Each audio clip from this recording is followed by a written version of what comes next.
All right, in this video, I'm gonna teach you guys what matters most and how it can improve your client acquisition and your brand recognition inside the community. Now, before I get into anything else, I wanna tell you a quick story about, it was a mutual friend, and he's like, hey, I have a physician that I want to introduce you to. So he set us up and we were able to go out for a quick lunch. And when he introduced us, I was like, hey, my name is Robbie Wolkers, I own XYZ company. And he's like, I know exactly who you are. And we refer all of our patients to you guys because you're the best. And I thought that was really, really interesting. And that was my first experience of understanding how branding for a local business really, really matters. Because, here I was in front of a physician who I respected, and that's why I wanted to go and meet. He was a physician at one of the local spine centers. So they saw a ton of patients that were getting laser surgery or non-invasive stuff. And, he leaned in and he was just like, I know exactly who you are. And we refer all of our patients because you guys are the best.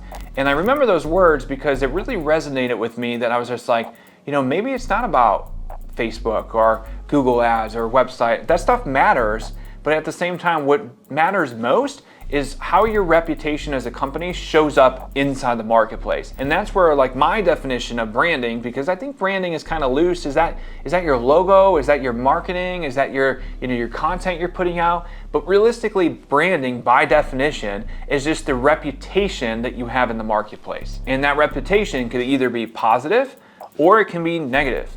And if you look at some businesses right now, they have done things and made decisions that have moved them into more of a negative light. And because of that, people are boycotting. They don't want to go to that company anymore for whatever reasons, right? Now, at the same time, some people are just like, well, hold on a second. Maybe we could do this instead.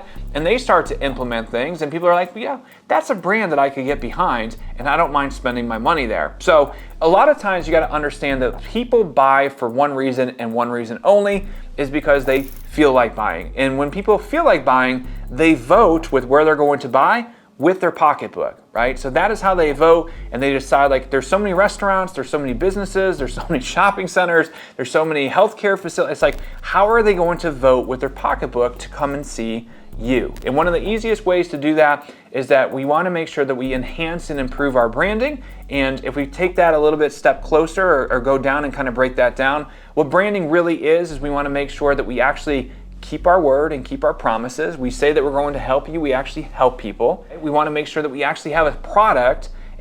People say oh, you got to have a good product. Okay, well, for me, a good product is three things, right? Number one is that we're actually getting clients coming into our facility, and then we're taking those clients and actually getting them the results they deserve, and then we're going to be able to get either reactivation or word of mouth referrals, right? So if we are able to increase our client acquisition, we're able to improve our retention, and then we're able to also get referrals, that's when we start to get the thumbs up that we have a really, really solid product. And then the other thing that I do, most people don't do this, but I always like to look at my staff retention, because not only are we trying to serve the clients, but we're also trying to serve our staff, right? And without staff, we don't have clients, and without clients, we don't have staff, so they're mutually exclusive. So when we're looking at our product, we want to make sure that we also have really good staff retention, we have really good client retention, and we have that positive word of mouth, because now your patients are going to be able to go out and tell other people about you. So when we have a positive brand, and then we're also going to have staff that go out to tell other